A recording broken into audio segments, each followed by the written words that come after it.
তাহলে প্রতিদিন প্রতিনিয়ত ঠাকুর আপনার আমার সকলের জন্য এই সময়টা সন্ধ্যা হলেই তুই আমার পানে আসবি। তাই প্রতিদিন প্রতিটি সময় যখনই ঠাকুরের কাছে বিভিন্ন বড় বড় ব্যক্তিত্বরা আসেন, তাদের সঙ্গে ঠাকুর সবসময় ইষ্ট প্রসঙ্গ করতেন। কেমন করে মানুষের মঙ্গল হয়, কেমন করে মানুষ ভালো থাকতে পারে, কেমন করে মানুষ বেঁচে থাকতে পারে, পরিবারের সবাইকে নিয়ে সুস্থ থাকতে পারে, এমনই অনেক সময় অনেক কথা আলোচনা হচ্ছে। শ্রী ঠাকুর যখন পাবনার হেমায়েতপুরে ছিলেন, এই পাবনার হেমায়েতপুরে থাকাকালীন এই হেমায়েতপুরের থেকে একটু দূরে বাজিতপুর স্টিমার ঘাট, আর এই বাজিতপুর স্টিমার ঘাটে দুই ভাই, তারা কিন্তু মিষ্টির দোকান করতেন। তাদের দোকানের বিখ্যাত দধি এবং মিষ্টির দোকান। তাই দুই ভাইয়ের নাম, একজনের নাম হচ্ছে পুলিন ঘোষ, আর একজনের নাম মুকুন্দ ঘোষ। এই পুলুন এবং মুকুন্দ এরা দুজনেই কিন্তু সেই গোসাইয়ের দীক্ষিত ছিলেন। আর পরবর্তীকালে ঠাকুরের যখন সান্নিধ্য পেয়েছেন, এরা পরে আবার এই সৎ নামে ঠাকুরের দীক্ষা গ্রহণ করেন। এই দীক্ষা গ্রহণ করে তারা দোকানদারি ব্যবসা বাণিজ্য চালাচ্ছেন, ব্যবসা চলছে। এই ব্যবসা চলতে চলতে কোনো এক সময় তাদের দোকানের ভাব খুব খারাপ হয়ে যায়। তাই পুলিন ঘোষ, মুকুন্দ ঘোষ দুজনে বুদ্ধি করে তারা ভাবলেন, দাদা তুমি চলে যাও শ্রী শ্রী ঠাকুরের কাছে। শ্রী শ্রী ঠাকুর এই বাংলাদেশ ছেড়ে 1946-এর 1 সেপ্টেম্বর ঠাকুর এদেশ ছেড়ে সেই দেওঘর বিহারে চলে গিয়েছিলেন। তখন ঠাকুরের বয়স 58 বছর।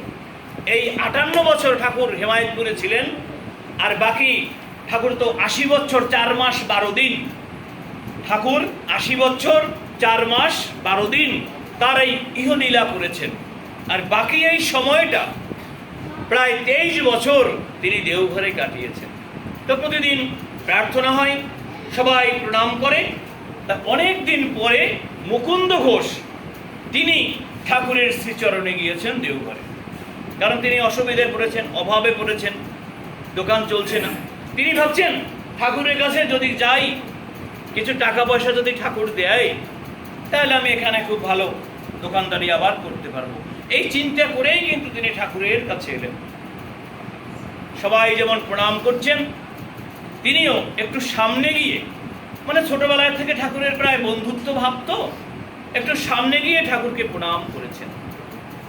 আর প্রণাম করে যখন মাথা তুলেছেন, প্রণাম করে মাথা তুলতেই ঠাকুর ওই মুকুন্দ ঘোষের ওই বাম পায়ের দিকে তাকিয়ে আছেন, এক দৃষ্টিতে তাকিয়ে আছেন। তো বাম পায়ের দিকে তাকিয়ে আছেন, কেন আছেন, কি জন্য আছেন, সেটা আমরা কিছুক্ষণ পরেই বুঝতে পারব। প্রণাম করেছেন, ঠাকুরকে বলবেন যে ঠাকুর ব্যবসা বাণিজ্য খুব খারাপ হয়ে গেছে, তো যদি আমাকে কিছু দিতেন তা আমি ব্যবসাটা একটু বড় করতে পারতাম। এই চিন্তা নিয়ে কিন্তু ঠাকুরের কাছে গিয়েছেন। তো প্রণাম করে মাথা তুলতেই ঠাকুর বললেন, কিরে মুকুন্দ কেমন আছিস? তাকে ঠাকুর আপনার আশীর্বাদে ভালোই আছে। ঠাকুর চট করে বললেন, মুকুন্দর দধি খুব ভালো হয়। দেখেন কি একটা কাহিনী, বলছে মুকুন্দর দধি খুব ভালো। আসছে কিন্তু ঠাকুরের কাছ থেকে কিছু নেবে, এই ধান্দায়। কিন্তু সব শান্ত, সব হারা হয়ে ঠাকুরের কাছে হাজির হয়েছেন, কিছু নেবেন। কিন্তু ঠাকুর কি করেছেন, উল্টো ঠাকুর বলছেন, মুকুন্দর দই খুব ভালো হয়। ও মুকুন্দ, আমারে দধি খাওয়াতে পারিস? দেখেন কি একটা ঘটনা। বলছে, মুকুন্দ আমাকে দধি খাওয়াতে পারিস? মানে এর তো নাই কিছু। দধি খাওয়ার, দধির যে উপকরণ আদি, সেখানে চিনি লাগবে, দুধ লাগবে, কোথায় জ্বালাবে সেই জিনিস লাগবে, কিছুই নাই। এখন হাত জোর করে বলছে, ঠাকুর এটা কি সম্ভব? এখন নিচে যারা বসা আছে তারা খুশিয়ে বলছে, আরে মশাই, ঠাকুর আপনার কাছে খেতে চেয়েছে আর আপনি কিনা বলছেন ঠাকুর এটা কি সম্ভব? এখন মুকুন্দ ঘোষ সবার কাছে বলছে, আসলে আমি যে বলবো না, কিভাবে বলবো না, এখন আমি আসছি ঠাকুরের কাছে, কোথায় পাবো দুধ, কোথায় আমি এই দুধ জাল দেব, কোথায় পাবো চিনি, কোথায় টাকা, কোথায় পয়সা। আরে এখন ঠাকুর আমার কাছে দধি খেতে চেয়েছে, আমি কিভাবে দধির ব্যবস্থা করব? এখন নিচের যারা ভক্ত এরা বলছে, আরে মশাই বলেন, হ্যাঁ ঠাকুর খাওয়াবো। বললে তো হইবে না, কালকেই তো আমাকে দিতে হবে, কোথা থেকে দেবো? আরে আমরা দেব, আমরা সবাই 2-4 পয়সা পয়সা করে দেব, সেই পয়সা দিয়ে আপনি মাল কিনবেন, দই দুধ কিনবেন, চিনি কিনবেন, তার ব্যবস্থা করে ঠাকুরকে দেবেন। কিছুক্ষণ চুপ করে থেকে বলছেন যে তো যদি আপনারা কিছু ব্যবস্থা করেন হ্যাঁ তাইলে আমি রেডি করে দিতে পারবো, ঠিক আছে। এখন ঠাকুর আবার বলছেন, এ মুকুন্দ দধি খাওয়াবি তো? সবাই সাহসও দিছে, এখন হাত জোর করে বলছে যে আগে ঠাকুর খাওয়াবো, ঠিক আছে। পরের দিন সকালবেলা এই যে যার মতন করে যা যা ইচ্ছা ওই মুকুন্দর হাতে দিছে। এবার মুকুন্দদা দেওঘরে গিয়ে ঠাকুর বাড়ির থেকে, যারা দেওঘরে গিয়েছেন বৈদ্যনাথ ধাম, সেখান থেকে গিয়ে সেই পাত্র এনেছে, দুধ এনেছে, চিনি এনেছে। সে তো দই বানানোর লোক, ঘোষ তো বর্ণে, বৈশ্য ঘোষ। তো এই দই বানানোর যা যা দরকার সব নিয়ে আসছে, দই বানিয়েছে। আর পরের দিন প্রার্থনা শেষ করে ওই দইয়ের যে পাতিল হাঁড়িটা এনে ঠাকুরের কাছে নিয়ে গেছে। এবার প্রার্থনা শেষ করেছেন, ঠাকুর বলছেন, এই মুকুন্দ, ও বলছে আর এর তো খালি মনের মধ্যে ধান্দা কখন ঠাকুরের কাছে টাকা টাকা দেবে। ঠাকুরের এখানে অনেক টাকা, ঠাকুর যদি বলে তা আমার অনেক টাকা দিয়ে দেবে, আমি টাকা নিয়ে যাই আবার ব্যবসা শুরু করব। এই এ মাথা তুলতেই এ ব্যবসা ঠাকুরের কাছে যাক দই আনলাম, ঠাকুর খুশি হবে, ভালো আমার টাকা ঢুকে দেবে। এইবার ঠাকুরকে বলছেন, ঠাকুর প্রথমে বলে, এই মুকুন্দ দই এনেছিস? বলে হ্যাঁ ঠাকুর। এবার দইটা মুকুন্দ শ্রী ঠাকুরের হাতে দিলেন। ঠাকুর দই দেখে বললেন, বাহ বাহ, খুব ভালো দই হয়েছে তো, খুব ভালো দই হয়েছে তো। ভালো করে দেখলেন, দেখে ডেকে বলেন, যা বড় বউয়ের কাছে দিয়ে আয়। বড় মায়ের কাছে দই দিয়ে আসলো। ঠাকুর দুপুরে ভোগের পরে তিনি দই খেয়েছেন। সন্ধ্যা প্রার্থনা শেষ করে ঠাকুর আবার নাট মন্দিরে বসে আছেন। এবার ও ভাবছে, যাক ঠাকুর তো দই খেয়েছে, ঠাকুর এবার খুশি হয়েছে, দই খেয়ে ঠাকুর খুশি হয়েছে, এইবার আমি চাইলেই পাবো। আবার প্রণাম করেছে সবাই সামনে এসে, ভাবছে প্রণাম করে মাথা তুলেই, ঠাকুর আমি তো আসছি অভাবের তাড়নায়, আমার ব্যবসার খুব অবস্থা খারাপ, আমার ব্যবসা চলছে না, আমি আসছি, আমার কিছু পয়সা যদি আপনি দিতেন তাহলে আমি কিন্তু ঠাকুর ব্যবসাটা আবার তৈরি করে নিতে পারতাম। তা আবার যখন মুকুন্দ এই চিন্তা নিয়ে আসছে, ঠাকুর কিন্তু আবার ওই বাম পায়ের দিকেই, ঠাকুর আসলেই ওই মুকুন্দ ঘোষ ঠাকুরের কাছে আসলেই ঠাকুর কিন্তু ওই বাম পায়ের দিকেই তাকিয়ে থাকেন, কোথাও তাকান আর নাই তাকান, ওই বাম পায়ের দিকেই তার লক্ষ্য। আর এদিকে মুকুন্দর লক্ষ্য হচ্ছে কিভাবে ঠাকুরের কাছে টাকা চাইবে। আবার প্রণাম করে যখন মাথা তুলেছেন, এবার ঠাকুর বললেন, মুকুন্দ দই তোর আগের মতনই আছে, পাবনায় বসে যে দই খেয়েছিলি দই সেরকমই আছে, তবে একদিন খাওয়ালে তো আর হবে না। বলছে, মুকুন্দ একদিন খাওয়ালে তো হবে না, প্রতিদিন আমাকে খাওয়াতে হবে। বুঝছেন কি বলছে? যে প্রতিদিন খাওয়াতে হবে। খাওয়াবি? মুকুন্দ পড়ছে এখন বিরাট একটা যন্ত্রণার মধ্যে। আসছি আমি, ওদিকে বাড়িতে সবাই না খেয়ে আছে, টাকা নিয়ে যাব, গিয়ে বাজার করব, আর এ তো আমার 2-3 দিন এখানেই শেষ। আবার কিনা সে বলে যে প্রতিদিন খাওয়াবি। আর মুকুন্দ আর কি করবে? মুকুন্দ এবার খান নেড়ে সম্মতি জ্ঞাপন করে বলছে, হ্যাঁ ঠাকুর খাওয়াবো। এই কথা শোনার সাথে সাথে ঠাকুর আবার ভক্ত যারা আছে এদেরকে বললেন, ওর দই কিন্তু খুব ভালো, তোরাও খাস। দেখেন কি একটা কাহিনী, দই কিন্তু খুব ভালো, তোরাও খাস।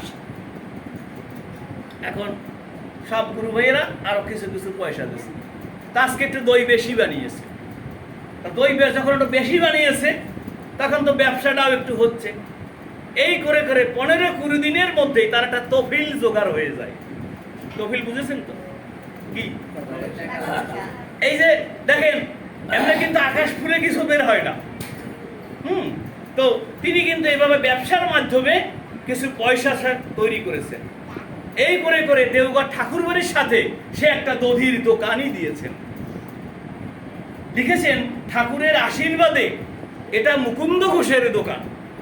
বেশ ভালো দোকান চলছে, আরো চলছে, আরো চলছে। ঠাকুরের কাছে সেও সকালবেলা একখান দই নিয়ে আসে। ঠাকুরের উৎসব দেওঘরে। কলকাতা শিয়ালদা থেকে এক গুরু ভাই আসছেন, তিনিও এই ঘোষের ডিপার্টমেন্ট। তিনি বলছে, দাদা আপনার দই তো খুব ভালো দই, তো এই দই নিয়ে আপনি এই দেওঘরে পড়ে আসেন, আপনি কলকাতায় চলেন, আপনি কলকাতায় চলেন, সেখানে আপনার অনেক বড় আমি দোকান দিয়ে দেব, আর দেখেন ব্যবসা বাণিজ্য কি হয়ে যায়। কিন্তু মাঝে মাঝে মনে মনে ভাবছেন, ঠাকুর তো আমাকে প্রতিদিন দধি খাওয়ানোর কথা বলছে। ঠাকুরের কাছে গিয়ে হাজির হলেন, বলবেন যে ঠাকুর আমাকে তো একজনে অফার করেছে যে কলকাতায় গিয়ে দধির দোকান করতে। ঠাকুর আমি কি করব? কিন্তু মনে মনে আমার ভাবছেন, যদি ঠাকুর বলেন যে না এসব যাওয়া যাবে না, তাহলে তো আমার আর যাওয়াই হবে না। 2-3 দিন ধরে এরকম সকালে যায় সন্ধ্যায় যায়, সকালে যায় সন্ধ্যায় যায়, এই কথাটা আর প্লেস করতেই পারে না। একদিন মনকে খুব শক্ত করেছেন যে না, আজকে আমি আর বলবই না, কালকে সকালে আমি রওনা দেব। ঠাকুরের কাছে গেছেন। ঠাকুর তো অন্তর্যামী ভগবান, তিনি তো পুরুষোত্তম, কায়দা করলে তো এখানে কোনো কাজ নাই। ঠাকুর বলছেন, কে রে মুকুন্দ, আমি যে তোর কাছে প্রতিদিন দধি খেতে চেয়েছি, তোর মনে আছে তো? আমি যে প্রতিদিন তোর কাছে দধি খেতে চেয়েছি, আমি যে প্রতিদিন তোর কাছে দধি খেতে চেয়েছি, তা তোর মনে আছে তো? এখন মুকুন্দ আর কি করবে? আগে ঠাকুর, হ্যাঁ আগে ঠাকুর মনে আছে, আগে ঠাকুর মনে আছে। ঠিক আছে। পরের দিন সকালবেলা 4:20 ট্রেন ধরে, ফার্স্ট ট্রেন ধরে, আর ওই যে গুরু ভাই বলছে যে কলকাতায় দোকান দিয়ে দেবে, এই দুইজন একসাথে কলকাতা আসবে। এই কলকাতা এসে এইবার তো বড় ফ্যাক্টরি, বড় দোকান, বিশাল ব্যাপার করে ফেলছে এই মুকুন্দ ঘোষ। শিয়ালদায় অনেক বড় তার দোকান। কিন্তু সকালবেলা হলে ঠাকুর আসে ঠাকুরের কাছে। ঠাকুর বললেন, কিরে মুকুন্দ কই? বলছেন, এই মুকুন্দ কই? ঠাকুর দোকানও তো বন্ধ, আর কয়েকদিন ধরে তো দেখতেও পাচ্ছি না। ঠাকুর আবার বলেন, একটু দেখিস তো কোনো খোঁজ খবর নিয়ে, সকালবেলা ওকে না দেখলে তো ভালো লাগে না, কোথায় গেল কোথায় গেল। কিন্তু এই কথা দেওঘরের সে কারোর কাছে বলে নাই যে আমি এখন কলকাতায় গিয়ে ব্যবসা করব। যাই হোক, এইবার মুকুন্দ কি করে, 7 দিন পরে একদিন আসে ঠাকুরের কাছে। ঠাকুরের কাছে কলকাতা থেকে দই তৈরি করে ঠাকুরের কাছে নিয়ে এসে হাজির হয়। আসার সাথে সাথে ঠাকুর ওই বাম পায়ের দিকেই কিন্তু তাকিয়ে থাকে। নজরটা তার দইয়ের দিকে নয়, নজরটা কিন্তু তার ওই ভক্তের বাম পায়ের দিকে। এখন যারা পাশে থাকেন তারা জিজ্ঞেস করে, ঠাকুর এই মুকুন্দ আপনার কাছে আসলেই আপনি ওর বাম পায়ের দিকে তাকিয়ে থাকেন কেন? ঠাকুর বলছেন, ওটা একটা ঘটনা আছে, ওটা একটা ব্যাপার আছে। কিন্তু এই কথা ঠাকুর কারোর কাছে ব্যাখ্যা করেন নাই। 7 দিন পর যখন মুকুন্দ আসেন, ঠাকুর বললেন, কিরে মুকুন্দ 7 দিন পরে কেন? এবার মুকুন্দ ঘোষ বলছে, ঠাকুর এখন তো আমি কলকাতায় থাকি, ব্যবসা বাণিজ্য ঠাকুর খুব বড় হয়ে গেছে, ঠাকুর এখন তো আর প্রতিদিন আসা সম্ভব নয়। পার্টিকে মাল দিয়ে যদি টাকা কালেকশনে না যাই তো টাকা পাই না, আর অনেকদিন দেরি হয়ে গেলে টাকা তখন আরো অসুবিধা হয়। ঠাকুর কিন্তু কিচ্ছু বললেন না, একটু মুস্কি হেসে দিয়ে বলছেন, প্রতিদিন আসলেই ভালো হতো। আর কিছু বলেন নাই, বলছেন প্রতিদিন আসলেই কিন্তু ভালো হতো। এই করে করে এবার আসে 15 দিন পর, এরপর আসে 22 দিন পর, এবার আসে 1 মাস পর। যেমন আমাদের কি হয় যে আমরা ঠাকুরের দয়ায় আমরা কে কোন জায়গায় ছিলাম 25 বছর 30 বছর আগে, কার বাড়ি ঘর কে কি অবস্থায় ছিল আমার কিন্তু সব মনে আছে। ঠিক আছে। তো এখন যখন পয়সা হয়ে গেছে, বাড়ি হয়ে গেছে, জমি হয়ে গেছে, চাকরি হয়ে গেছে, এখন তো আর ঠাকুরের আমাদের দরকার নেই, কারণ এখন তো আমার সব হয়েছে। আজকে একটি ছেলে একটি মেয়েকে আমরা বিবাহের মাধ্যমে আমরা একটা সন্তান জগতের বুকে নিয়ে আসি। তো আমাদের ঘরের মেয়েটি যখন চলে যায় অন্য একটা ফ্যামিলির মধ্যে, দেখা যায় তারা শ্রী ঠাকুরের এই সৎ মন্ত্রে দীক্ষিত নয়, দীক্ষিত নয়। তাহলে আমার ঘরের যে মেয়েটি ঠাকুরের দীক্ষা নিয়েছিল 12 বছর বয়সের সময়, আর তার বিয়ে হয়েছে 24-25 বছর বয়সে, তাহলে এই 12 বছর সে বাবার বাড়িতে বসে তো শিখেছে। ঠাকুর মায়েদের জন্য 4টি স্পেসিফিক বই দিয়েছেন। 4টি বই এই যে মায়েদের, কি কি? নারীর নীতি, তারপর নারীর পথে, তারপর সংসার জীবন, তারপর উদ্বোধনের নারী। কিন্তু আমাদের পুরুষের জন্য ঠাকুরের কিন্তু কোনো বই নাই। পুরুষ নীতি আছে নাকি? কোনোদিন দেখছেন আপনারা? পুরুষ নীতি নাই, কিন্তু নারীর নীতি আছে। তার মানে কি? নারীর নীতি কি? নারী কোন নীতিতে চলবে? তাহলে একটি মেয়ে 12 বছর বয়সে দীক্ষা নিয়েছে, আর 20 বা 22-এর সময় তার বিয়ে হয়েছে। তাহলে এই 8 বছর 9 বছর মেয়ে তো বাবার বাড়িতে শিখেছে, কিন্তু শ্বশুর বাড়িতে যখন সে যায় ওই মুখী সে ডাইভার্ট হয়ে যায়। শ্বশুর বাড়িতে গিয়ে সে কিন্তু আর জমাতে পারে না। ঠিক আছে? কেন পারে না? কারণ একটি মেয়ের প্রথমে শ্বশুর বাড়িতে গিয়ে কাজটা কি? প্রথম কাজই হচ্ছে শ্বশুর এবং শাশুড়ির যত্ন করা। তাহলে একটি মেয়ে পারে না? একটি মেয়েই পারে একটা সংসারকে আপে নিতে, আর একটা মেয়েই পারে সংসারকে ধ্বংস করে দিতে। তাহলে তাহলে এই শিক্ষা শ্রী শ্রী ঠাকুর আমাদেরকে দিয়েছেন। তাই কি করেছেন? ওই মুকুন্দ ঘোষ তিনি 7 দিন 10 দিন পরে আসেন।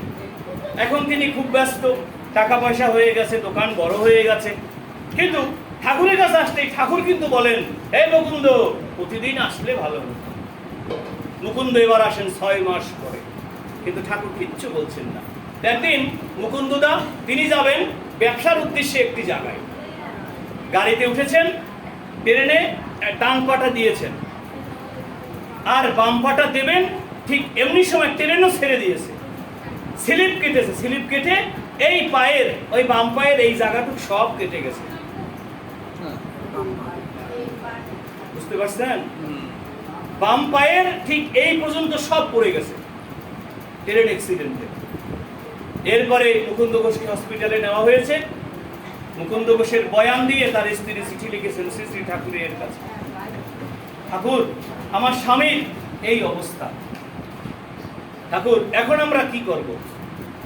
ঠাকুর সেদিন প্রশ্নের উত্তরে লিখে দিয়েছিলেন, শোনো মা, আমার কাছেও যেদিন প্রথম এসেছে, আমার কাছেও যেদিন প্রথমে এসেছে, সেদিনই আমি দেখেছিলাম ওর পা মাটিতে নেই, ওর পা মাটির থেকে অনেক উঁচুতে। ও যেদিন প্রথম দিন আমার কাছে এসেছে, সেদিনই আমি দেখে নিয়েছিলাম ওর ওই বাম পা মাটির থেকে অনেক উঁচুতে। তাই ওকে বলেছিলাম প্রতিদিন দধি খাওয়ানোর কথা। ও যদি প্রতিদিন আমার কাছে আসতো, এই আসতে আসতে আমার সান্নিধ্যে আসতে আসতে ওই পা আবার জোড়া লেগে যেত। কিন্তু ও কয়দিন এসেই ও টাকা পয়সার ধান্দায় পড়েই ও আমায় ভুলে গেছে। কিন্তু মা, এখন আর আমার কিছু করার নেই। তাহলে আপনার আমার প্রত্যেকের জীবনে ঠাকুর এমনি করে আমাদেরকে দিয়েছেন, আমরাও সেই দান, সেই পয়সাটা আমরা যেন ইষ্ট অর্ঘ হিসাবে আমরা কাজ করি। শ্রদ্ধেয় দাদা ও মায়েরা, আমাদের ঘড়ির কাটার সময় শেষ। মাসটা অনেক বাড়িতে কিন্তু আপনারা পেঁয়াজ রসুন মাছ মাংস খাচ্ছেন, কিন্তু এই ভাদ্র মাস উপলক্ষে আপনাদের উচিত প্রত্যেক দিন বাড়িতে অন্তত এই মাসটায় সাত্বিক আহার গ্রহণ করা। একটু চেষ্টা করলেই কিন্তু আপনারা পারতেন, এবং প্রত্যেকেই আপনারা ভালো থাকতে পারতেন। আমি পরমপিতার আতুল চরণে আজকে আপনারা যারা এসেছেন, যারা আসতে পারে নাই, আর এই যে বর্ষা মা, সে তো চলে যাচ্ছে, সে যেন পড়াশোনা করে, এবং তাকে কিন্তু পাঠানো হচ্ছে পড়াশোনার জন্য, কিন্তু সে ওই এনভায়রনমেন্টে গিয়ে সে যেন আবার ওইমুখী না হয়ে যায়। ঠাকুরকে সে যেখানে যাক দুবেলা প্রার্থনা করা, ঠাকুরের ইষ্টবৃত্তি করা, এটা যেন সবসময় সে মাথায় নিয়ে চলে। এই পরিবারের যারা সদস্য আছে সবাই ভালো থাকুন, সুস্থ থাকুন। আজকে সৎসঙ্গে যারা এসেছেন, যারা আসতে পারে নাই, সবার মঙ্গল কামনা করে আজকে আমাদের এই সৎসঙ্গের এখানেই সমাপ্তি ঘোষণা হচ্ছে। সবাইকে আনন্দিত জয়।